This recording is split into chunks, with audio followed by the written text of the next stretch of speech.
A very good afternoon each and every one of you. I am Richa Sharma. आप देख रहे हैं परचम। रोज की तरह हम वापस मिल रहे हैं डेली सीए सेशन के अंदर, जिसमें आज हमें 23 जुलाई 2024 के डिस्कशन के ऊपर चलना है। तो चलिए पंचांग की तिथि देखने से शुरू करेंगे। श्रावण महीने के कृष्ण पक्ष की द्वितीय है, यानी दूसरा दिन है श्रावण महीने का आज हिंदू कैलेंडर के हिसाब से, पंचांग के हिसाब से। ओके और कल से ही सावन शुरू हुआ है, कल हमने तिथि देखी ही थी। चलिए कल जो सेशन लिया था उसका आंसर डिस्कस करेंगे सबसे पहले, फिर आज की न्यूज़ की तरफ रुख करेंगे। So what is commonly known as blue screen of death. हमने देखा था कि माइक्रोसॉफ्ट का आउटरीच हुआ था, बहुत ज़्यादा बड़े लेवल पे काफ़ी सारी स्क्रीन्स जो हैं, सिस्टम्स जो हैं वो फेल हो गए थे एयरलाइंस के अलग अलग डिपार्टमेंट्स के, और ब्लू स्क्रीन ऑफ डेथ का जो स्क्रीन है वो दिख रहा था। तो क्या होता है blue screen of death? It is a critical error जो कि स्क्रीन डिस्प्ले करती है जब विंडो ऑपरेटिंग सिस्टम क्रैश हो जाता है। Right, so C will be the right answer. Session के दौरान कुछ क्वेश्चंस मैंने आपसे किए थे। पहला क्वेश्चन मैंने किया था बुद्ध पूर्णिमा कौन से महीने को आती है। जैसे हमने देखा था गुरु पूर्णिमा आषाढ़ महीने की पूर्णिमा को आती है, बुद्ध पूर्णिमा वैशाख पूर्णिमा को कहा जाता है। वैशाख महीने की जो पूर्णिमा होती है दैट इज बुद्ध पूर्णिमा।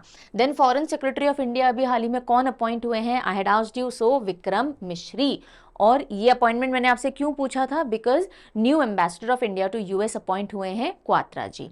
ठीक है, housing and urban affairs minister कौन है? मनोहर लाल खट्टर। देखो हाउस में हमारे खटखट खटखट होती ही रहती है, कुछ ना कुछ लोगों के बीच में या घर में कोई ना कोई काम चलता रहता है। नेल्सन मंडेला डे कब आता है? सो यस, 18 जुलाई को आता है। किसे मिला है हाल ही में गांधी मंडेला अवार्ड? जल्दी से आप मुझे कमेंट सेक्शन में लिख के बताएंगे, बिकॉज कल ही हमने ये पढ़ा है।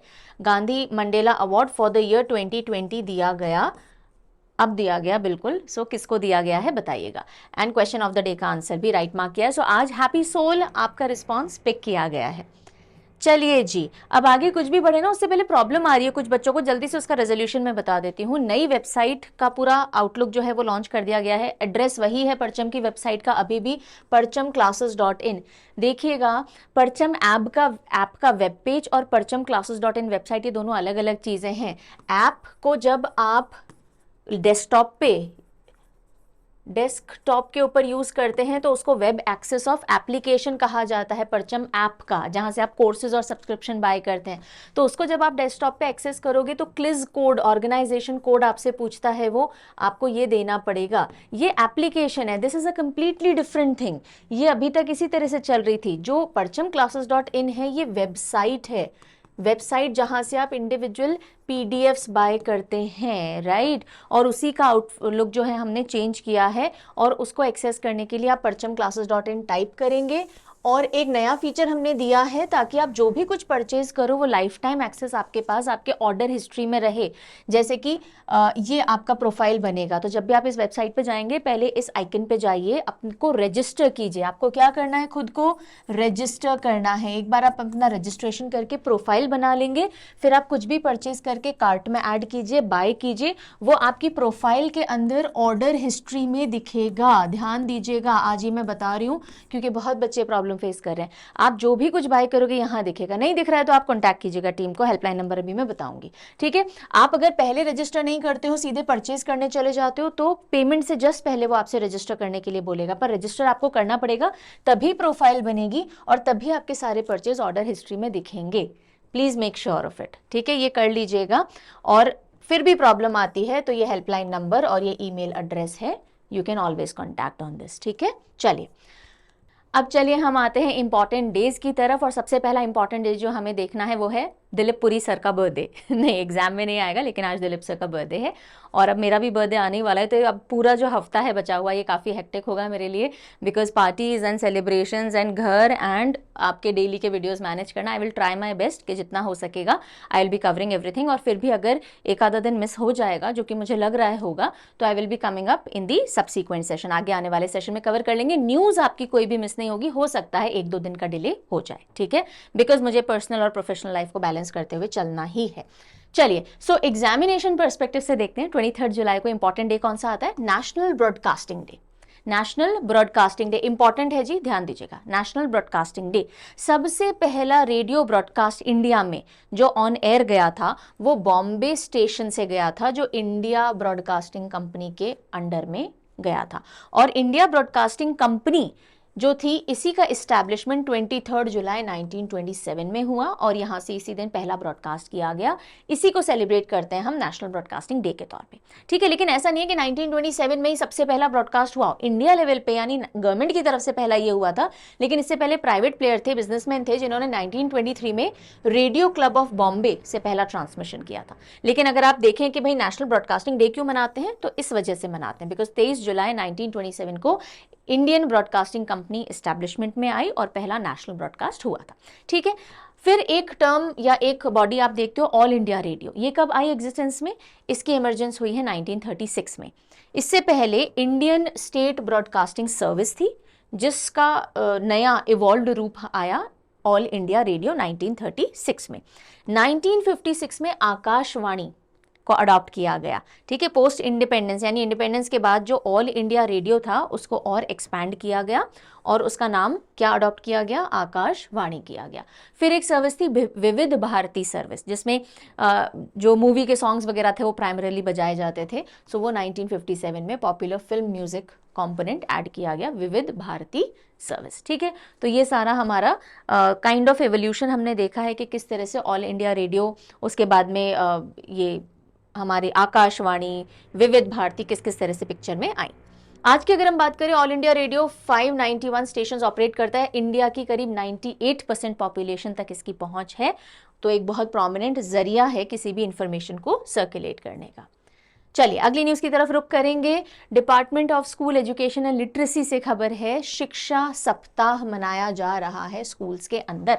शिक्षा सप्ताह, एजुकेशन वीक। सो शिक्षा सप्ताह 22 से लेकर 28 जुलाई तक मनाया जाएगा। क्यों? क्योंकि नेशनल एजुकेशन पॉलिसी 2020 जो थी उसकी 4th एनिवर्सरी है, 4 साल पूरे हो चुके हैं इसको, और इसलिए पूरे हफ्ते में अलग अलग इवेंट्स किए जाएंगे to celebrate national education policy's 4th anniversary. So department of school education and literacy observe करेगा शिक्षा सप्ताह। कब से कब तक? 22 से 28 जुलाई। और हमारी जो एजुकेशन है वो और इवॉल्व हो और नए तरीके से कोलैबोरेट करे अलग अलग बॉडीज़ के साथ में, इन सब के एम के साथ में मनाया जा रहा है, ठीक है जी। चलिए बस, और कुछ खास बात इसमें है नहीं, आ जाइए। पीएम मोदी जी ने लॉर्ड किया है, यानी कि तारीफ की है और कंग्रेचुलेट किया है इंडिया के बेस्ट एवर परफॉर्मेंस को इंटरनेशनल मैथ ओलंपियाड में। इंटरनेशनल मैथ ओलंपियाड जो कहाँ हुआ? यूनाइटेड किंगडम के अंदर, बैथ यूके के अंदर ये ओलंपियाड हुआ, इंटरनेशनल मैथ ओलंपियाड। और इसमें भारत ने अभी तक का सर्वश्रेष्ठ प्रदर्शन किया है। 4 गोल्ड मेडल हम लेकर के आए हैं और 1 सिल्वर मेडल हमने जीता है। ओवरऑल हमारा जो रैंक है, 108 कंट्रीज ने पार्टिसिपेट किया, हमारा रैंक 4th रहा है। सो विश्व लेवल पे मैथमेटिक्स में अगेन हमने झंडा गाड़ा है या परचम फहराया है। चलिए नेक्स्ट न्यूज जो आ रही है वो है signing of joint letter of intent Atal innovation mission and world intellectual property organisation के बीच में। अच्छा, यहीं पे मैं आपको बता दूं, अभी इकोनॉमिक सर्वे कल आया, ठीक है, इकोनॉमिक सर्वे। सो इस इकोनॉमिक सर्वे को मैंने अभी डेली सीए में इंक्लूड नहीं किया है बिकॉज ये थोड़ा बड़ा सेक्शन रहेगा। इसका मैं आज ही एक अलग वीडियो बना दूंगी और उसको आप देख सकते हैं, और उसका जो पीडीएफ हम टेलीग्राम पे शेयर कर देंगे, तो आपके डेली सीए की तरह ही वो कवर हो जाएगा। और बाद में जब मंथली मैगजीन वगैरह कंपाइल होंगी उसके अंदर भी हम डाल देंगे, लेकिन इसको मैं अलग से कवर करने वाली हूँ because it is going to be a little bit longer session, ठीक है जी। और फिर आज बजट भी आ रहा है, तो कल हम हाईलाइट्स देखेंगे बजट की, और बजट के ऊपर लेकिन अलग से एक सेशन भी लिया जाएगा, सेपरेट सेशन ऑल्सो। तो जैसे जैसे जो होगा I will keep on updating you, ठीक है। चलिए, so joint letter of intent sign किया है अटल इनोवेशन मिशन ने और वीपो, वर्ल्ड इंटेलेक्चुअल प्रॉपर्टी ऑर्गेनाइजेशन ने। और क्यों किया है जी? ताकि जो ग्लोबल साउथ की कंट्रीज हैं, जैसे India is one of the global south countries, so उनके अंदर इंटेलेक्चुअल प्रॉपर्टी से लेकर के अवेयरनेस लाई जा सके और इनोवेशन ये कंट्रीज ज़्यादा करें, इसके लिए ये joint letter of intent sign किया गया। तो नीति आयोग और वीपो, राइट, अटल इनोवेशन मिशन किसी के अंडर में आता है? नीति आयोग के अंडर में आता है। नीति आयोग ने साइन किया है joint letter of intent WIPO के साथ under its Atal innovation mission, Atal innovation mission के तहत किया है। और क्यों? ताकि ऐसे प्रोग्राम्स बनाए जाएं जो innovation, entrepreneurship, intellectual property right से रिलेटेड चीज़ों को बढ़ावा देने के लिए प्रोग्राम्स बनाए जाएंगे। और ये प्रोग्राम किनको टारगेट करेंगे? ग्लोबल साउथ कंट्रीज को टारगेट करेंगे। इक्वेटर के नीचे नीचे वाली जो कंट्रीज होती हैं, मेजरली डेवलपिंग कंट्रीज जो होती हैं, उनको इसमें डाला जाता है ताकि intellectual property rights grass root level से ही लोगों को, बच्चों को समझ में आने लग जाए, स्कूल लेवल से कि इंटेलेक्चुअल प्रॉपर्टी राइट क्या होती है, इनोवेशन की टेंडेंसी उनके अंदर आ जाए, एंटरप्रेन्योरशिप, अपने अपने काम करने की जो टेंडेंसी होती है वो डेवलप करने के लिए इस तरह का एक लेटर ऑफ इंटेंट साइन किया गया है। ठीक है। वीपो की अगर हम बात करें तो नोडल इंस्टीट्यूशन है जो कि ग्लोबल इनोवेशन इंडेक्स हर साल निकालता है। ग्लोबल इनोवेशन इंडेक्स 2023 में भारत का रैंक कितना था? 40th out of 132 economies. चलिए, अगली खबर आ रही है कि एयरबस ने कोलैबोरेट किया है टाटा के साथ में और वो सेटअप करेगा पहला made in India H125 helicopter 2026 तक। सो एयरबस जो कि H125 हेलीकॉप्टर्स प्रोड्यूस करता है, उसने अब इंडिया में अपना जो एक प्रोडक्शन है वो स्टार्ट करने जा रहा है। वो और किसके साथ टाई अप करके करेगा? ये टाटा के साथ में। सो टाटा के साथ में एयरबस कोलैबोरेट करेगा और सेटअप करेगा final assembly line H125 helicopters की इंडिया में, और 2026 तक पहले 10 हेलीकॉप्टर ये प्रोड्यूस करेंगे। उसके बाद कोशिश करेंगे कि इनकी जो टारगेट है हर साल 50 हेलीकॉप्टर्स ये बना पाएं। ये इनका टारगेट लेकर के चल रहे हैं। ठीक है। अब कहाँ सेटअप की जाती है फाइनल असेंबली लाइन एटसेट्रा, जब और डेवलपमेंट होगा वी विल बी डिस्कसिंग। अगली खबर के लिए हम चलते हैं मेघालय। सो मेघालय ने अपना ही स्टेट लेवल का एक OTT, over the top platform launch किया है यूथ के लिए, ताकि यूथ, मेघालय में बहुत यूथ है ना, यूथ पॉपुलेशन काफ़ी ज़्यादा है, तो उस यूथ को आपको क्रिएटिवली एंगेज करना है और ऐसे एंगेज करना है कि वो उससे पैसा भी कमा सके, इकोनॉमी को बूस्ट भी मिल सके और यूथ ढंग के कामों में भी लग सके। तो इसके लिए एक OTT लॉन्च किया है और उसका नाम है hello Meghalaya. Hello Meghalaya government of Meghalaya का इनिशिएटिव है ये। तो आप इसके ऊपर अपनी मूवीज बना के डाल सकते हो, आप अपने टैलेंट जो भी आपके अंदर है, जिस तरह से हम सोशल मीडिया पे चीज़ें डालते हैं आप इसके ऊपर डालिए। और लोकल लैंग्वेज को प्रमोट करने के लिए है, यूथ के टैलेंट को प्रमोट करने के लिए, इकोनॉमिक बूस्ट करने के लिए है। और पहला स्टेट नहीं है ऐसा जिसने अपना OTT रिलीज किया है प्लेटफॉर्म। इससे पहले केरला ने किया था। किस नाम से किया था केरला ने? सी स्पेस नेम से किया था कुछ महीनों पहले, राइट। और अब मेघालय सेकंड स्टेट बन गया और नॉर्थ ईस्ट में सबसे पहला स्टेट बन गया जिसने अपना स्टेट लेवल का OTT प्लेटफॉर्म लॉन्च किया है। और नाम क्या है? हेलो मेघालय। इसमें आप जैसे फिल्म मेकर्स हैं, अगर आप फिल्म मेकिंग कर रहे हो तो आपको 5 लाख रुपए पर फिल्म मिलेगा, और अगर आपके कोई नेशनल इंटरनेशनल अवार्ड मिल जाते हैं तो एडिशनल ग्रांट्स वगैरह आपको मिलेंगी। यूथ पॉपुलेशन जो है उसको एंगेज किया जाए प्रोडक्टिव तरीके से, इकोनॉमिक ग्रोथ हो। रीजनल लैंग्वेजेस के अंदर इसके ऊपर सारा कंटेंट आएगा, तो रीच लिमिटेड है लेकिन फिर भी वहाँ के यूथ को हेल्प करने वाली एक इनिशिएटिव है। ठीक है जी। चलिए, फिर हम चलते हैं, इंडियन नेवी की एक वॉरशिप है, उसका नाम है INS टेग। INS टेग, इसने रेस्क्यू किया है 9 क्रू मेंबर्स को, जो कि एक ऑयल टैंकर था उनका और वो पलट गया था, कैप्साइज हो गया था। So capsize oil tanker near Oman की जो कोस्ट है ऑफ द शोर, वहाँ पे एक ऑयल टैंकर कैप्साइज यानी पलट गया था और उसकी वजह से जो काफ़ी सारे क्रू मेंबर्स थे वो पानी में परेशान हो रहे थे, है ना क्या बोलेंगे। सो उनको रेस्क्यू की ज़रूरत थी। सो 8 Indians and 1 Sri Lankan were the people जिनको रेस्क्यू किया है INS टेग ने। ठीक है, तो अब INS टेग न्यूज़ में आ गई। सो INS टेग के बारे में देख लेते हैं। पहली 3 guided missile frigate of modified INS तलवार class under project 17A। Project 17A के तहत INS तलवार क्लास की जो गाइडेड मिसाइल फ्रिगेट्स हैं उनको मॉडिफाई करके वन ऑफ दी जो गाइडेड मिसाइल फ्रिगेट बनी थी वो INS टेग बनी थी। उसके साथ में 2 और INS तरकश और INS त्रिकंड बनी थी। तो 3 गाइडेड मिसाइल फ्रिगेट्स बनी थी INS तलवार मॉडिफाइड क्लास की, यानी INS तलवार से इंस्पायर होकर थोड़े मॉडिफिकेशन करके प्रोजेक्ट 17A के तहत इन 3 गाइडेड मिसाइल फ्रिगेट्स को बनाया गया था, वेसल्स को बनाया गया था, शिप्स को बनाया गया था। तो उनमें से एक INS टेग है, बाकी INS तरकश और INS त्रिकंड है। INS टेग को कमीशन कब किया गया, सर्विस में कब लाया गया? 2012 के अंदर लाया गया और इसी ने अभी रेस्क्यू किया है 8 इंडियन क्रू मेंबर्स को फ्रॉम कैप्साइज्ड ऑयल टैंकर। ठीक है, नेक्स्ट खबर देखिएगा। मैसूरू की कैप्टन है सुप्रीता और ये बनी है पहली women officer from the corps of army air defence to be deployed at Siachen glacier. So Siachen glacier में डिप्लॉय होने वाली army corps of army air defence से कौन है? मैसूरू की से बिलोंग करती हुई captain Supreetha CT। Captain Supreetha CT जो कि मैसूरू से हैं, she is become the first women officer from corps of army air defence to be operationally deployed in Siachen glacier, जो कि वर्ल्ड की हाईएस्ट बैटलफील्ड है, ठीक है। और इन्होंने इंडियन आर्मी लेफ्टिनेंट या लेफ्टिनेंट की पोजीशन पे 2021 में ज्वाइन की थी। अब अगली न्यूज के लिए चलेंगे हम अरुणाचल प्रदेश। वहां से एक नई प्लांट स्पीशीज डिस्कवर की गई है और उसका नाम क्या रखा गया है, फ्लैगोकैंथस सुधांशु शेखरी, फ्लैगोकैंथस सुधांशु शेखरी। ओके, सो ये जो स्पीशीज है ये ईटानगर वाइल्ड लाइफ सैंक्चुरी से खोजी गई है, ईटानगर वाइल्ड लाइफ सैंक्चुरी से।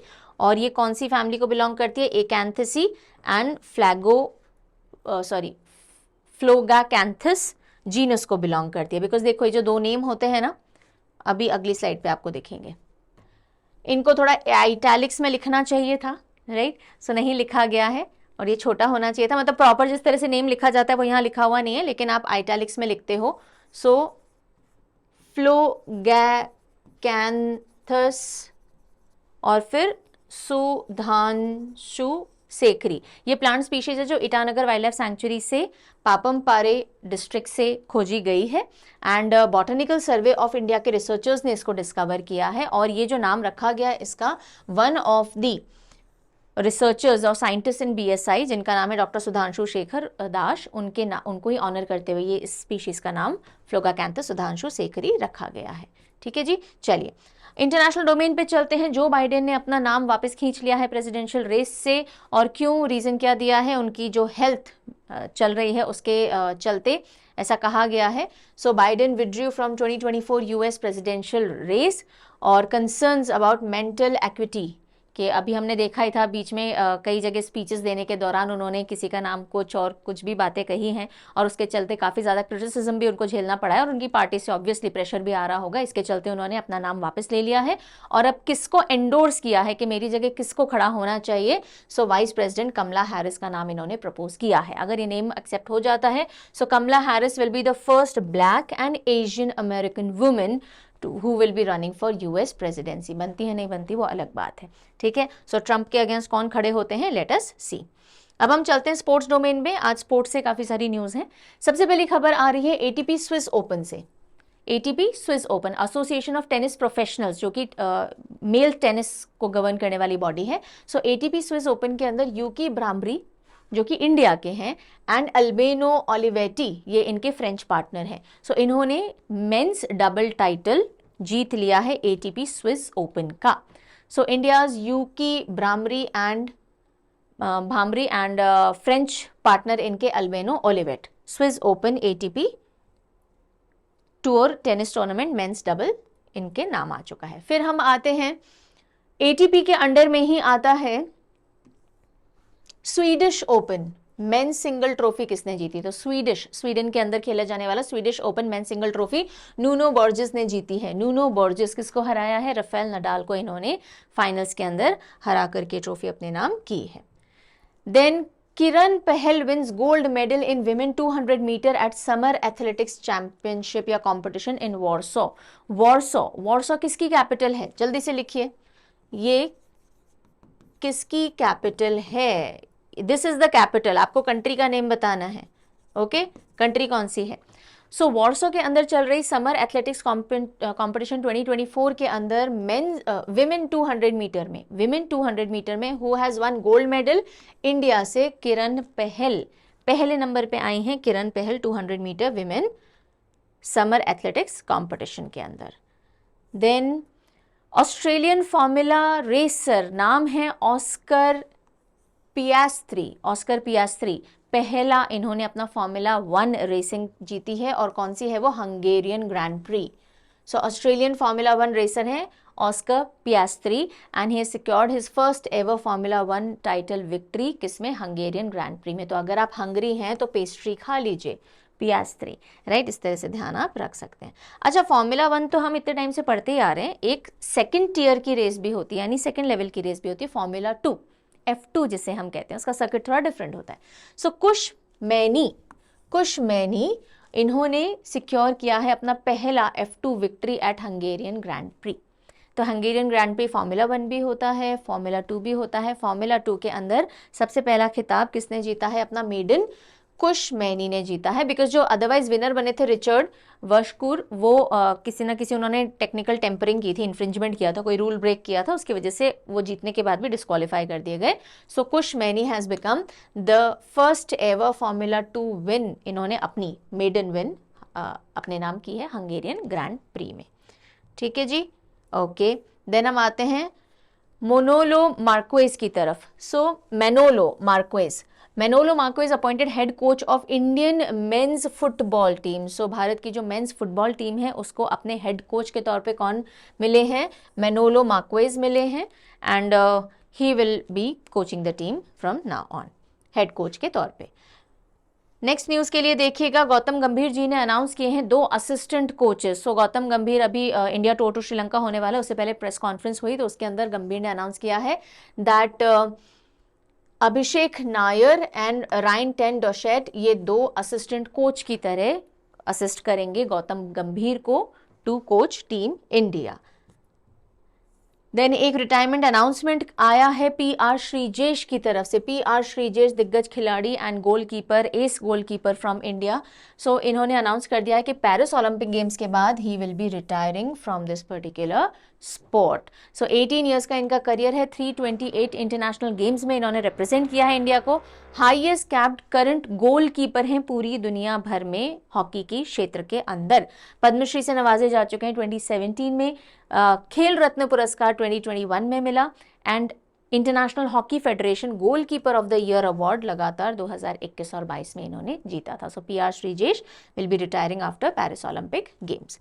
सो इसी के साथ आज जो हमें इंपॉर्टेंट न्यूज़ कवर करनी थी वो हमने कवर कर लिए। Like I already told you, आज क्योंकि सर का बर्थडे है और परसों मेरा भी आ रहा है, so I will be keeping a lot busy these days. ऐसा नहीं है आपकी एक भी इंपॉर्टेंट न्यूज़ छूटेगी, न्यूज़ मिस नहीं होगी। हो सकता है 1-2 दिन का डिले हो सकता है कि हो जाए, but all the news will be covered, so rest assured, okay. और आज एक और सेशन आना है आपका इकोनॉमिक सर्वे के जो हाईलाइट्स हैं वो हम कवर करने वाले हैं, वो आप देख लीजिएगा, ठीक है। अभी के लिए हम रिविजन क्वेश्चन की तरफ रुक करते हैं। सबसे पहला क्वेश्चन आ रहा है, start answering. What significant event does national broadcasting day in India commemorate? National broadcasting day यानी राष्ट्रीय प्रसारण दिवस जो हम मनाते हैं वो किस चीज की याद में मनाते हैं? तो आंसर क्या हो जाएगा? Establishment of Indian broadcasting company. इस दिन इंडियन ब्रॉडकास्टिंग कंपनी एस्टैब्लिश हुई थी और पहला प्रसारण यहां से किया गया था। Who won his first ever Formula 2 win at Hungarian Grand Prix? Formula 2 पूछा जा रहा है, Formula 2 win Hungarian Grand Prix में किस व्यक्ति की रही? आंसर होगा Kush Maini. Then who won men's single trophy at Swedish Open? Swedish Open में मेंस सिंगल ट्रॉफी किसने जीती? राफेल नडाल को हरा करके नुनो बोर्जेस ने ये ट्रॉफी अपने नाम की है। Who is the first woman officer from Corps of Army Air Defense to be operationally deployed at Siachen Glacier? Siachen glacier पर परिचालनात्मक रूप से, ऑपरेशनल रूप से तैनात होने वाली सेना वायु रक्षा कोर की पहली महिला अधिकारी कौन है? और आंसर क्या होगा? Captain Supreetha CT। And this, my lovely students, is your question of the day. What was the purpose of joint letter of intent signed between NITI Aayog and WIPO? NITI Aayog और WIPO के बीच में जो joint letter of intent sign हुआ है उसका main उद्देश्य क्या है? तो आप ये ऑप्शंस पढ़ेंगे। भाई क्लाइमेट चेंज से रिलेटेड है, इनोवेशन, एंटरप्रेन्योरशिप, इंटेलेक्चुअल प्रॉपर्टी से रिलेटेड है, नया ट्रेड अग्रीमेंट है, एजुकेशनल स्कॉलरशिप देना है इंटरनेशनल स्टूडेंट्स को, क्या है ये आप मुझे लिख करके बताएंगे।